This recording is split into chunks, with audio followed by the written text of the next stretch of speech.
வணக்கம், நான் உங்கள் தினேஷ். இன்றைக்கி நம்ம போகிறக்கூடிய இடம் பார்த்திங்கன்னா ஆலியா டேம், பொள்ளாச்சி. இப்போ நம்ம எந்த இடத்துல ஸ்டார்ட் பண்ணியிருக்கோம்னா காலவாசலில் அந்த பாலத்துக்கு கீழே இருந்து தான் போகிறோம். ஸோ இதுதான் வந்து கரெக்டான ரூட்டு.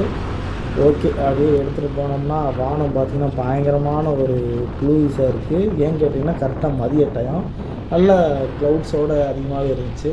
ஓகே, ஓட்டுறதுக்குமே நல்லா இருந்துச்சு. அவ்வளோ வெயிலாக இருக்குன்னு கேட்டிங்கன்னா இந்த டைம் வந்து கூலிங்கான டைம் தான், அதனால் பெரிய வெயிலாம் தெரியல. ஸோ அங்கே இதை விட இங்கேயே இந்த கிளைமேட் இருக்குன்னா அங்கே பயங்கரமான கிளைமேட் இருக்குது நம்பிக்கிட்டு அப்படியே வண்டி எடுத்துகிட்டு போனால் தான் சித்தன் போக்கு சிவன் போக்கு மாதிரி நல்லாவே இருக்குது. இங்கிட்டு ரொம்ப ரொம்ப டிராஃபிக் முடியாது, ஓரளவுக்கு கொஞ்சம் நம்ம கொஞ்சம் போட்டு ஓட்டுற மாதிரி தான் இருக்குது. ஸ்டார்டிங்கில் ரீசெண்டாக பார்த்திங்கன்னா இந்த இடத்துல ஒரு பாலம் வந்து இப்போ இந்த வருஷத்துல திறந்தாங்க. அதுக்கு முன்னாடி பார்த்தீங்கன்னா சுற்றி போகிற மாதிரி தான் இருக்கும். இப்போ நான் கொஞ்ச நேரத்தில் ஒரு பாலம் வந்துடும், அதில் ஏறி நம்ம ஆட்டை சீக்கிரமாக நம்ம போக வேண்டிய இடத்துக்கு சீக்கிரமாகவே போகலாம். ஸோ நீங்களே பாருங்கள். ஸோ இந்த பாலம் தான். ஸோ ஸ்டார்ட் ஆயிடுச்சு ஏறுறதுக்கு. ஓகே, இதில் ஓட்டுறதுக்கு பார்த்தீங்கன்னா எப்படி இருக்குன்னு கேட்டிங்கன்னா சூப்பராகவே இருக்குங்க.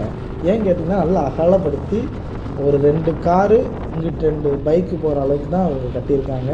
அதனால் நமக்கு ரொம்ப ஈஸியாக இருந்துச்சு. முதலாம் பார்த்தீங்கன்னா ரொம்ப டிராஃபிக் உள்ளே போய் பூந்து போகிற மாதிரி இருக்கும். இந்த மாதிரி சில பாலங்கள்லாம் கட்டும்போது நம்ம போக வேண்டிய இடத்துக்கு கொஞ்சம் சீக்கிரமாகவே ரீச் ஆகிற மாதிரி இருக்குது. ஸோ இயற்கை வளங்கள் ரொம்ப அழிக்காமல் சைடு 2 மரங்கள் அப்படியே தான் இருக்குது. ஸோ அதில் எந்த ஒரு டச்சும் பண்ணாமல் முடிஞ்ச அளவு ரோட்டு பகுதிக்கு மேலே இப்படி கட்டுறது எவ்வளோ பெஸ்ட்டு. காடுகள் அழிக்காமல் இந்த மாதிரி பண்ணுறது இயற்கைக்கு கொடுக்குற ஒரு வரப்பிரசாதமே வச்சுக்கலாம். ஓகே, நம்ம ரைடை கண்டினியூ பண்ணலாம். இப்போ நம்ம என்ன பிளான் பண்ணியிருக்கோம் அப்படின்னு பார்த்தீங்கன்னா காட்ஸ் இங்கேருந்து ஆலியா டேம் போனோம். ஆலியா டேம் முடிச்சப்பறம் வால்பாறை போனோம். ஏன்னா இப்போதைக்கு கிளைமேட் பயங்கரமாக இருக்கும், மிஸ்ட்லாம் அதிகமாக ஃபார்ம் ஆகுற இந்த டைமிங் தான். கண்டிப்பாக அங்கே போய் எக்ஸ்ப்ளோர் பண்ணலாம். ஃபஸ்ட்டு ஆலியா டேம் போயிட்டு அங்கேருந்து வால்பாறை முடிச்சுட்டு ரூம்லலாம் தங்கிட்டு கடைசியாக ஈசா டெம்பிளில் வந்து இவ்வளோ நாளாக வந்து முன்னாடி உள்ள சிலையை தான் பார்த்துட்டே இருந்தோம். அதுக்கப்புறம் தான் இங்கே மெயினான மேட்டரே இருக்குது. அதை இது வரைக்கும் நான் ஃப்ரெண்ட்ஸ் கூட போகும்போது ஃபுல்லாக நான் பார்த்ததே இல்லை. முன்னாடி வந்து ஃபோட்டோ எடுத்து கிளம்பும்போது இது ஒரு 2 டைம் 3 டைம் போயிட்டு வந்துட்டேன். இந்த டைம் என்ன பிளான் பண்ணிங்கன்னா அங்கே என்ன இருக்குது அந்த ட்ரெக்கிங் பண்ணுற மாதிரி போய் நம்ம போய் பார்க்கணும் அப்படின்ற ஒரு கான்செப்டில் தான் போகிறேன். ஸோ அங்கே போயிட்டு எப்படிலாம் இருக்கும்போது ஒவ்வொன்றா எக்ஸ்ப்ளோர் பண்ணலாம். ஸோ இது என்னோடய ஃபஸ்ட் வீடியோ இங்கேருந்து ஸ்டார்ட் பண்ணி போயிருக்கிறது. இப்போ வரைக்கும் நம்ம மதுரை விட்டு இன்னும் ஃபுல்லாக தாண்டலை. ஒரு ஆர்ச் வரும், அதுக்கப்புறம் பார்த்திங்கன்னா ஒவ்வொரு தூரம் வரும். நான் போட்டிருக்க ரூட்டு பார்த்திங்கன்னா பொள்ளாச்சி கூகுள் மேப்பில் போட்டிருக்கேன். பொள்ளாச்சிக்கு வந்து சில பேர் கோயம்புத்தூர் போயிட்டு ஆடுவாங்க, அந்த அளவுக்குலாம் தேவையில்லை. ஸோ இங்கேருந்து பொள்ளாச்சிக்கு திண்டுக்கல்லில் லெஃப்ட் சைடு எடுத்தோம்னா நிலக்கோட்டை மாதிரி வரும்.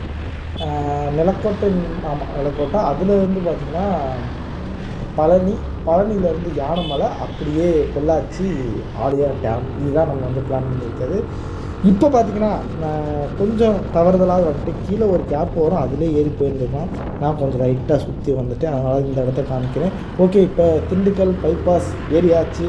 சும்மா அப்படியே ரோடு பலன்ட்டுருக்கு, ஓட்டுறதுக்கு சும்மா அள்ளு விடுதுங்க, நல்லா இருக்குல்ல. இங்கிட்டு தூரத்துலேருந்து பார்க்கும்போது நல்ல மலைகள்லாம் நல்லா நிறையாவே இருக்குது. நல்லா ரெண்டாக அப்படியே சுற்றி மலை போயிடலாம். இங்கிட்டு அங்கே மதுரையில் ஓட்டுறதுக்கு இங்கே ஓட்டுறதுக்கு நிறைய டிஃப்ரெண்ட் இருக்குங்க. எப்படிங்க இருக்குங்கன்னா, ஒரு ஆலையில்லா இடத்துல வண்டி போகிறதுக்கும் ஒரு 10-20 வண்டி பஸ்ஸு பக்கத்துலாம் போகும்போதுலாம் அதோட ஹீட்டு, இன்ஜினோட ஹீட்லாம் நமக்கு அப்படியே பயங்கரமாக வரும். என்னடா இது நார்மல் கூலிங் கால மாதிரி தான் இருக்குது, ஆனாலும் என்னடா இவ்வளோ ஹீட்டாக இருக்குன்ற மாதிரி தான் தோணுச்சு. இருந்தாலும் ஓகே. ஆனால் இப்படி வெட்ட வெளியில் பைபாஸில் போகும்போது தான் வந்து ஜில்லுன்னு இருக்குது, அப்படி காட்டுலாம் சும்மா சொல்கிறதுக்கு இல்லை. ஸோ அப்படியே போகிற மாதிரி தான் இருந்துச்சு. நம்ம கேப் அடிக்கிற மாதிரிலாம் 2 லாரி ஒட்டிலாம் போகல. நம்ம போகும்போது சொல்கிறது ஃப்ரீயாக தான் இருக்குது. அது என்னமோ தெரியல. நான் எப்போயாவது ஒரு நாள் 2 வரைக்கும் ஒரு லாரி போய் நம்ம நடுவில் போய் பார்க்கலாம் அப்படிலாம் பிளான் பண்ணியிருந்தேன். பட் எதுக்கு அப்படின்ற மாதிரி தான் போச்சு. ஓகே, நம்ம அப்படியே மெதுவாக தட்ட ஆரம்பிச்சலாங்க, போயிட்டே இருக்கோம். இப்போ வந்து பாலம் ஏறியாச்சு. பாலத்துலேருந்து ஒரு 1.5 கிலோமீட்டர் நினைக்கிறேன். அது வரைக்கும் நல்லாவே இருக்கும். பாலத்தில் ஓட்டும்போது ஃபுல்லாகவே நம்ம துவ முடியும். அந்த அளவுக்குலாம் ஃபாஸ்ட்டாக போகிற மாதிரி தெரியும், ஆனால் ஸ்லோவாக தான் போகும். ஏன்னா நம்ம அகெயின்ஸ்ட் கிராவிட்டியில் ஏறுறோம் இல்லையா, அதனால் அந்த மாதிரி தான் இருக்கும். ஆனால் இறங்கினதுக்கப்புறம் நார்மல் ரோடுக்கு வந்ததுக்கப்புறம் அப்படியே ஏர் ப்ரெஷர் அப்படியே பயங்கரமாக அடிக்கும். இருந்தாலும் நம்ம ஒரு ரைடர், அதெல்லாம் நம்ம பொருட்படுத்தவே கூடாது. நம்ம ஆட்டோ போயிட்டே இருக்க வேண்டியதான். சாங்ஸ் கேட்டு ஓடிட்டு போகும்போது இருக்குது. ஆனால் அந்த கார்னால் ரொம்ப சேஃப்டியாக இருக்கும். ஸோ இதில் வந்து வேண்டாம், இல்லைன்னா ஹெட்ஃபோனை போட்டு போக சொல்லலாம். போதும், ஃபஸ்ட்டு காரில் போகும்போது பார்த்துக்கிட்டே போகலாம்.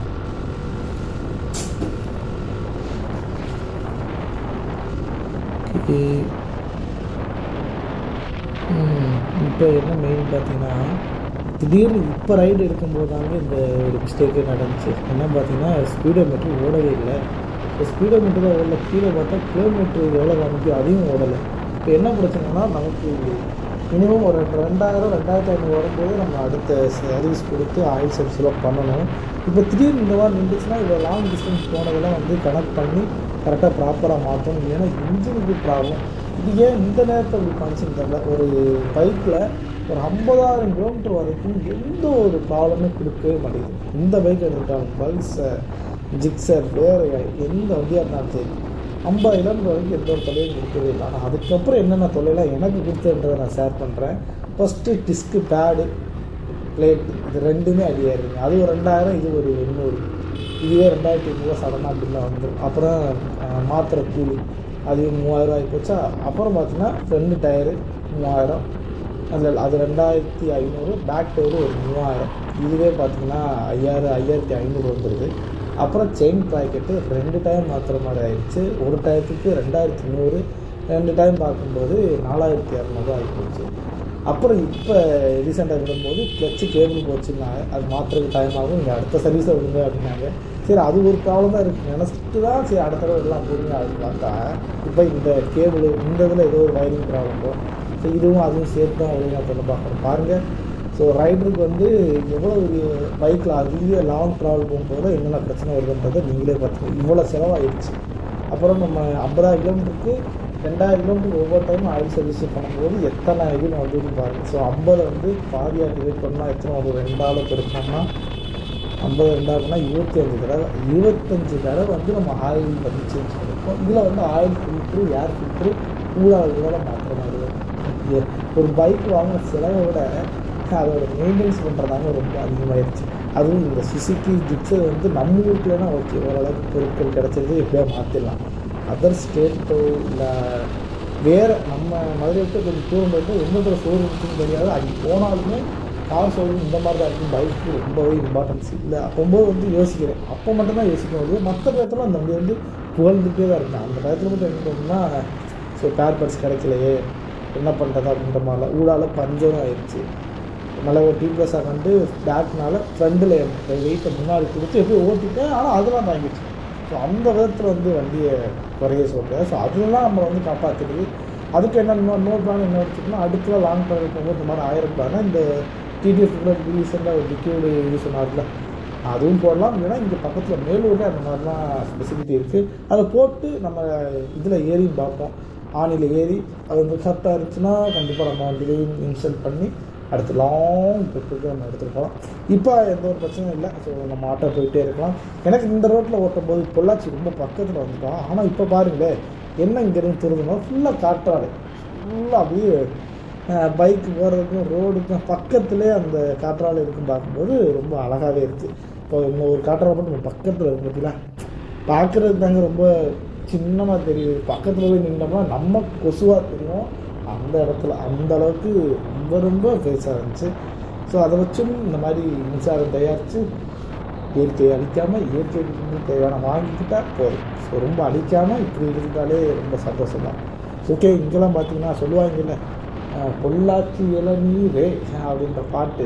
காரணம் என்னன்னா அந்த அளவுக்கு ரொம்ப பெருசு, தண்ணியும் சரி ரொம்ப திப்பிப்பாக இருக்கும். அந்த இனிப்பு அந்த அளவுக்கு இருக்கக்கூடியது பொள்ளாச்சி. ஓகேங்க, ஓரளவுக்கு பொள்ளாச்சி வந்து ஆலியா டேம்குள்ளே நுழைஞ்சாச்சு. டிக்கெட்லாம் பார்த்தீங்கன்னா ஒரு 20 ரூபா கேட்டாங்க. ஏன் 5 ரூபா போட்டிருக்கீங்க, ஏன் 20 ரூபா கேட்டதுக்கு உங்கள் ஃபோன் எடுக்க அப்படின்னாங்க. ஃபோன் எடுத்து காமிச்சு இந்த இருக்குல்ல ஃபோனு, நீங்கள் இந்த ஃபோட்டோ கூட எடுத்துக்கல, எங்களுக்கு என்ன தெரியும் அப்படின்னா. டேய் இதெல்லாம் ஓவரா இல்லையாடா, கேமரா தனியாக வச்சுன்னு கேட்டால் கூட பரவாயில்ல. அப்புறம் ஆனால் என் பக்கத்தில் உள்ளவங்களுக்கு 5 ரூபா தான் ஆனாங்க. இது என்னடா அது அப்படின்னு சொல்லிட்டு சரி விடு இதாக ஒரு இதாக நினச்சிட்டு போனான்னு கேட்டு அப்படியே நடக்க ஆரம்பித்தாச்சு. இங்கே பார்த்தீங்கன்னா அருவி, சின்ன அருவின்னு சொல்லலாம். ஆனால் இது வந்து நம்மளாக செயற்கையாக உருவாக்குனது. ஆனாலும் மக்கள்லாம் அதில் குளிச்சுட்டு என்ஜாய் பண்ணியிருக்காங்க. ஸோ நீச்சல் தெரியாதவங்களாம் இந்த மாதிரி குளிக்கணும்னு வச்சா குளிங்கள் தாராளம்.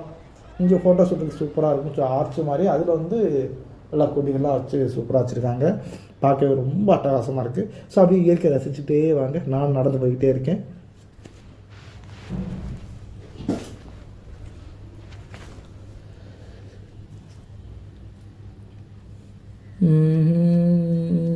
அப்படியே மெதுவாக மேலே ஏற ஆரம்பிப்போம். இங்கெல்லாம் பார்த்தீங்கன்னா காதல் ஜோடிக்கெலாம் அலும்புலாம் பண்ணுறாங்களான்னு கேட்டிங்கன்னா அந்தளவுக்கு ரொம்பலாம் இல்லை. நம்ம ஊர் மதுரை ராஜாச்சி பார்க்கை விட இது எவ்வளவோ மேல்னே சொல்லலாம். இங்கே அந்தளவுக்குலாம் ரொம்ப டிஸ்டர்ப் பண்ணலை, நமக்கும் காண்டியத்தில் நம்ம வாட்ட போவோம் அப்படின்னு சொல்லிட்டு போகிற மாதிரி தான் போகிறேன். வழியில் எனக்கு கரெக்டாக தெரிலங்க, நான் வாட்ட ஒரு வழியில் போகிறேன். ஆனால் எனக்கு வந்து படியில் ஏற விட சைடில் அந்த புல்லில் நடக்கணும் ஆசை. ஸோ புல்லுக்குள்ளே என்ன இருக்கும்லாம் தெரியாது, இருந்தாலும் ஏறுவோம் அப்படின்னு சொல்லிட்டு போகிறேன். இங்கேயே பார்த்தீங்கன்னா சைடில் பார்த்தீங்கன்னா நல்ல மீன்கள்லாம் பார்க்க முடியுதுங்க.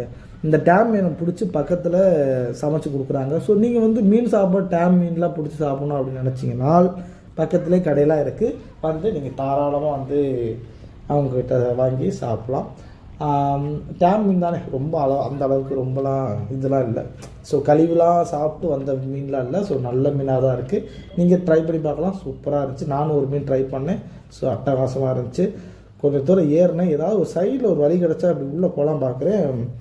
வழி எங்கடா எங்கடா எங்கடா எங்கடா இன்னும் தென்படலைங்க. பற்றியா நம்ம மாதிரி ஒரு பையன் இதுக்குள்ளே போயிருக்காங்க, வேறு ஒன்றும் இல்லை. நம்ம மாதிரி பையன் இதுக்குள்ளே போனதுனால தான் அந்த வழிக்கு உண்டாயிருக்கு. ஸோ தேடி பாதலா எப்படா போடா அப்படின்ற மாதிரி இருக்குது. போவோம், எவ்வளோ தூரத்து வரையும் போயிட்டு அப்புறம் ஏதாவது ரிட்டர்ன் எடுக்கலாம். இப்போ வரைக்கும் எந்த ஒரு தொந்தரவும் இல்லைங்க. சைடில் மட்டும் லைட்டாக அந்த இது மட்டும் படுது, மற்றபடி நல்லா தான் இருக்குது. இதுக்கு அங்கிட்டு பாதை இருக்கிற மாதிரி இல்லை. என்னடா இது வந்து வழியில் மாட்டிக்கிட்ட மாதிரி இருக்குது. சரி சுற்றி புல் இருந்தாலும் கொஞ்சம் தள்ளி போயிட்டு கொஞ்சம் மேலே ஏறுற மாதிரி பிளான் பண்ணுவோம். இப்போ சைடில் போக வேண்டாம், அப்படியே ஆலியா டேமில் ஏறலாம் அப்படின்னு பிளான் பண்ணால் இங்கிட்டு ஒரு சின்ன ரூட்டு தெரிஞ்சு. ஓகே, இதை அடித்து ஏறினா இதில் கொஞ்சம் மூச்சு வாங்க ஆரம்பிச்சிருச்சுங்க. ரொம்ப படிக்கட்டை விட இது கொஞ்சம் சிரமமாக இருந்துச்சு. ஓகே சரி, படிக்கட்டு மேலே ஏற வேண்டாம், கொஞ்சம் சைடில் போயிட்டு போகலாம். பார்த்தா இடமே காணோம், பாதை இல்லை. நம்ம உருவாக்கின மாதிரி உண்டு, நம்ம மாதிரி இன்னொருத்த உருவாக்கி போனால் அதனால் நம்ம வந்தோம். ஸோ ஓகே, நமக்கு ஏற்ற பாதையை நம்மளே உருவாக்கணும்னு சொல்லிட்டு இந்த ரூட்டை எடுத்துருக்கேங்க. ஸோ இதில் போனோம்னா கரெக்டாக அந்த படி பக்கத்தில் வந்துடலாம். அப்படியே மேலே ஏறி போய்கிட்டே இருப்போம். ஏன் இதுக்குள்ளே வந்தேன் காரணம்னா, எனக்கு இந்த மாதிரி இயற்கை சம்பந்தமான பிடிக்கும். ஸோ இந்த கிரீவிஸாக இருந்துச்சுன்னா நம்ம வீடியோ ஷூட்டுக்கும் சூப்பராக இருக்குன்னு தான் அந்த மாதிரி எடுத்தேன். ஏன்னா இந்த மாதிரி இயற்கை சூழலுக்குள்ளே போயிட்டு வந்தால் எப்படி இருக்குன்ற தெரியுங்களா. எப்போ பார்த்தாலும் சைட்லேயே போயிட்டு மூணாம் மனுஷன் மாதிரி போயிட்டு மூணாம் மனுஷன் மாதிரி வரதுக்கு பதில் நம்ம உரிமையோடு போவோம். ஓகே, எப்போ இருக்குன்னு பார்த்தீங்களா வானத்தோடு பயங்கரமான ஒரு வெளிச்சம். இந்த பக்கம் நம்ம போனாலே மேலே ஏறி போயிடலாம். அங்கே போயிட்டு அங்கே எப்போ இருக்குன்னு ஃபஸ்ட் டைமுங்க. ஆலியா டேமுக்கு அதுக்கு முன்னாடி வந்ததில்லை. ஆனால் நிறைய இடத்துல ஆலியா டேமில் வந்து படங்கள் அதிகமாக எடுத்திருக்காங்க. சன் ஆஃப் குமரன் படம், மகாலட்சுமி அந்த படம், ரவி நடித்த படம் எடுத்திருக்காங்க. அப்புறம் நிறைய படங்கள் சொல்லிகிட்டே போகலாம். பழைய படங்கள் ஃபுல்லாமே இந்த ஆலியா டேமில் எடுத்திருக்காங்க. ஸோ அந்த காலத்திலே கட்டியிருக்குது. ஸோ அதுதான் மெயின். காமராஜர் காலத்தில் கட்டினாங்கன்னு நினைக்கிறேன். ஸோ அவருக்கும் நிறையானா கட்டி கொடுத்துட்டு போயிருக்காப்புல. இப்போ உள்ள ஆள்லாம் பென்சில் கட்டுறதுக்கு போராடுறாங்க. அது ஒருத்தர் சொன்ன மாதிரி பென்சிலை இப்படி கட்டுறதுக்கு போல் சாய்வாக கட்டிட்டா ரொம்ப ஈஸியாக போகும், அந்த மாதிரி தான் இருக்குது. ஆலியா டேம் ஸ்டார்டிங் பார்த்துக்குங்க எப்படி இருக்குன்னு. ஸோ இங்கேருந்து இங்கே டேம் திறந்துற இடம் போல். ஸோ அது இப்போதைக்கு பூட்டி இருக்குது. இங்கிட்டு ஃபுல்லாக வந்து மனுஷாலெலாம் உட்காந்துருக்காங்கோ. நம்ம உள்ளலாம் போக முடியாது, அதனால் நம்ம என்ன பண்ணலாம், சுற்றி இருக்கிறதெல்லாம் காமிச்சிட்டு அப்புறம் மெதுவாக இறங்கி போகலாம் அப்படின்னு சொல்லிட்டு பாருங்கள். நல்லா தான் இருக்குது. இதை வந்து நம்ம இந்த வியூவில் பார்க்குறத விட எனக்கு என்ன தோணுச்சுன்னா, அது இதுக்கு முன்னாடி வால்பாறை போயிருக்கேன். அந்த நேரத்தில் வந்து வால்பாறையிலேருந்து இதை கீழே பார்க்கும்போது ஒரு மினி கடல் மாதிரியே இருக்கும். அதுக்கு நடுவில் ஒரு சின்ன சின்ன மலையெல்லாம் பார்க்கும்போது ஒரு தீவு மாதிரி ஒரு ஃபீல் ஆகும். அதனால் கண்டிப்பாக நம்ம மேலே இருந்து பார்க்கலாம். ஸோ நெக்ஸ்ட் வீடியோவில் வந்து நீங்கள் பார்ப்பீங்க. நான் ஆலியா டேமில் மேலே இருந்து காமிக்கிறேன், அப்போ உங்களுக்கு தெரியும். இதுவா கேமரா? அந்த பாட்டிமா கேட்குறாங்க, இது என்னப்பா கேமராவா, என்னப்பா நீ ஏப்பா இதை பிடிச்சிருக்கீங்களா அப்படின்ற மாதிரி. இல்லைப்பா அந்த மாதிரி வீடியோ எடுக்கிறக்காண்டே அப்படின்னு. சரி சரி சரி, ரொம்ப அன்பாகவே கேட்டாங்க. ஸோ இந்த ஊர் ஆளான்னு எனக்கு தெரியல. ஆனால் இந்த ஊரில் வந்து ரொம்ப பாசமாக பேசுவாங்க. பேசுகிறதே திட்டுறது கூட நமக்கு ரொம்ப இதாக இருக்குது. இங்கே ஏனுங்கம்மா ஏன் அப்படி பண்ணுறீங்க, அது திட்டுறாங்க, நமக்கு சிரிப்பு வந்துடுது. எங்கள் ஊர் பாஷையில் திட்டினா எப்படி இருக்குன்னு தெரியும். யோசிச்சு பார்க்கும்போது ஐயோ இது எவ்வளோ பரவாயில்லடா அப்படின்ற மாதிரி தான் இருந்துச்சு. ஸோ நல்லாவே இருந்துச்சுங்க. ஆலியா டேமுக்கு வாங்க. ஸோ ஃபேமிலியாக வாங்க, செம்ம என்ஜாய்மெண்ட் பண்ணலாம். ஸோ செம்மையாக இருக்கும். ஸோ ஒருத்தான இடம் கூட நான் சொல்லுவேன். ஸோ வந்து பாருங்கள். நெக்ஸ்ட்டு அப்படியே நம்ம இங்கேருந்து மீன் கடைக்கு போயிடலாங்க. ஸ்டார்டிங்லேயே காலிஃப்ளவர் மீன், இங்கே உள்ள டேம் மீன்லாம் இருக்குது. உங்களுக்கு பிடிச்ச மீனை நீங்கள் சாப்பிடுங்க, என்ஜாய் பண்ணுங்க காய்ஸ். அதுக்கப்புறம் அப்படியே இன்னும் கொஞ்சம் அந்த ஸ்ட்ரீட்டில் போனோம்னா இப்போ ரீசெண்டாக பஞ்சு மிட்டாயில் தடை பண்ணாங்களே கலரு பார்த்தீங்களா ஒயிட்லேயே வந்துருச்சு. ஸோ பெஸ்ட்டாகவே இருக்குது, வந்து சாப்பிட்டு பாருங்கள். போயிட்டு வரேன், பாய்.